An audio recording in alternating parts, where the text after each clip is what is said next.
കുവൈത്തിൽ സ്വകാര്യ കമ്പനിയുടെ ക്യാമ്പിൽ തീപിടുത്തം. തൊഴിലാളി ക്യാമ്പിലുണ്ടായ വൻ തീപിടുത്തത്തിൽ 41 പേർ മരിച്ചു. അപകടത്തിൽ നിരവധി പേർക്ക് പരിക്കേറ്റതായും കുവൈത്ത് ന്യൂസ് ഏജൻസി റിപ്പോർട്ട് ചെയ്തു. മംഗഫിൽ മലയാളിയുടെ ഉടമസ്ഥതയിലുള്ള NBTC കമ്പനിയുടെ 4-ാം നമ്പർ ക്യാമ്പിലാണ് അഗ്നിബാധയുണ്ടായത്. പുലർച്ചെ 4:30 സംഭവം. പ്രവാസി മലയാളിയുടെ ഉടമസ്ഥതയിലുള്ള NBTC എന്ന കമ്പനിയിലെ ജീവനക്കാർ താമസിച്ചിരുന്ന 6 നില കെട്ടിടത്തിലാണ് അഗ്നിബാധയുണ്ടായത്. മലയാളികൾ ഉൾപ്പെടെ 195 പേർ ഫ്ളാറ്റിൽ താമസിച്ചിരുന്നു.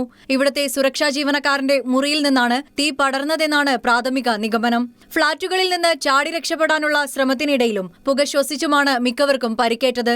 ഇവരെ മുബാറക്, അദാൻ, ജുബൈർ തുടങ്ങിയ ആശുപത്രികളിൽ പ്രവേശിപ്പിച്ചു. പ്രവാസി മലയാളി വ്യവസായിയുടെ കീഴിലുള്ള സ്ഥാപനത്തിൽ നിരവധി മലയാളികൾ ജോലി ചെയ്യുന്നുണ്ട്. തീ നിയന്ത്രണ വിധേയമാക്കിയ ഫയർഫോഴ്സ് കെട്ടിടത്തിനകത്ത് കയറി കുടുങ്ങിക്കിടക്കുന്നവരെ പുറത്തെത്തിക്കാനുള്ള ശ്രമത്തിലാണ്. പരിക്കേറ്റവരുടെ തുടർ ചികിത്സയ്ക്കായി ആരോഗ്യ മന്ത്രാലയം പ്രത്യേക മെഡിക്കൽ സംഘങ്ങൾ രൂപവൽക്കരിച്ചിട്ടുണ്ട്. ഇന്റർനാഷണൽ ഡെസ്ക്, ഷെക്കേന ന്യൂസ്.